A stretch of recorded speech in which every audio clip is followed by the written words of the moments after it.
If you want to explore the Annandale Way, then you're going to need a map to navigate by.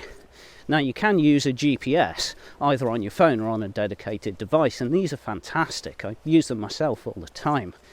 But even if you've got one of these, you should always take a physical map of the area that you're in with you when you go walking.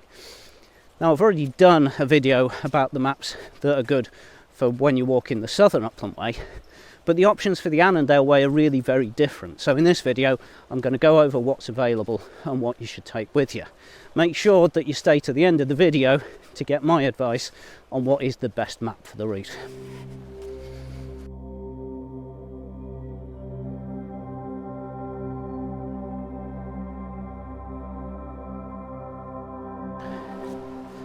If you're walking the entire of the Annandale Way, probably the best maps are those in the official guidebook by Rucksack Readers. These cover the entire length of the route at a scale of 1 to 44,000, which gives you plenty of detail to navigate by. They also show the line of the path clearly marked with the distance in miles along the route. They show places where you can get food and accommodation and points of interest. Each map covers an entire page of the guidebook, so there's actually plenty of land either side covered by the map as well, in case you accidentally go off route. It's also worth getting a copy of the guidebook because of the rest of the information in there, including detailed descriptions of each section of the route, information on where you can get food and accommodation, elevation profiles, and points of interest along the way.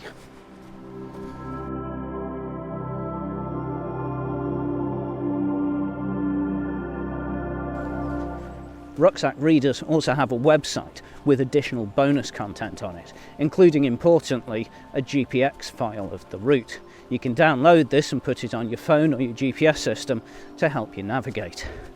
The second edition of the guide was published in November 2023 with updated route details and additional information.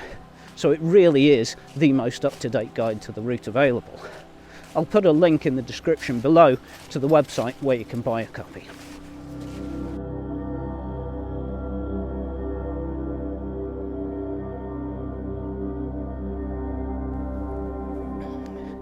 There is no dedicated map for the Annandale Way, unlike the Southern Upland Way. However, the situation with Ordnance Survey maps is much better. For Ordnance Survey maps, there are two different types which are useful for walkers or cyclists. The Land Ranger maps, which are their 1 to 50,000 scale maps, or the Explorer maps, which are their 1 to 25,000 scale.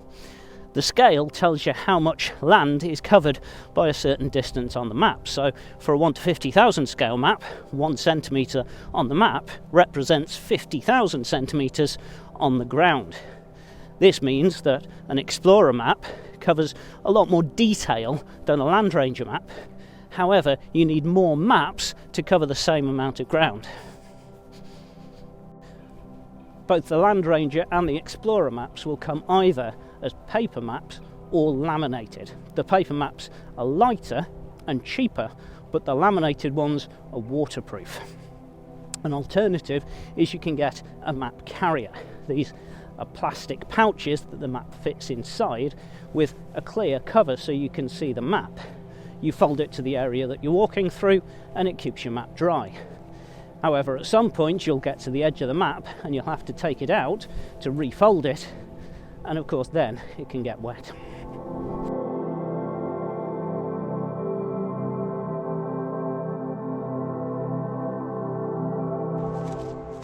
Land Ranger maps really are very good maps.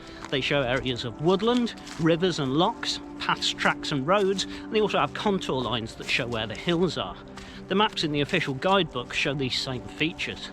The Explorer maps have even more detail. They show individual field boundaries and individual buildings. This makes them ideal for navigating in the countryside. Normally the disadvantage of the Explorer map is the number of maps that you need to cover an area of land. However, for the Annandale Way, because of where the map boundaries are, you need just 2 maps, regardless of whether you use the Land Ranger or the Explorer maps.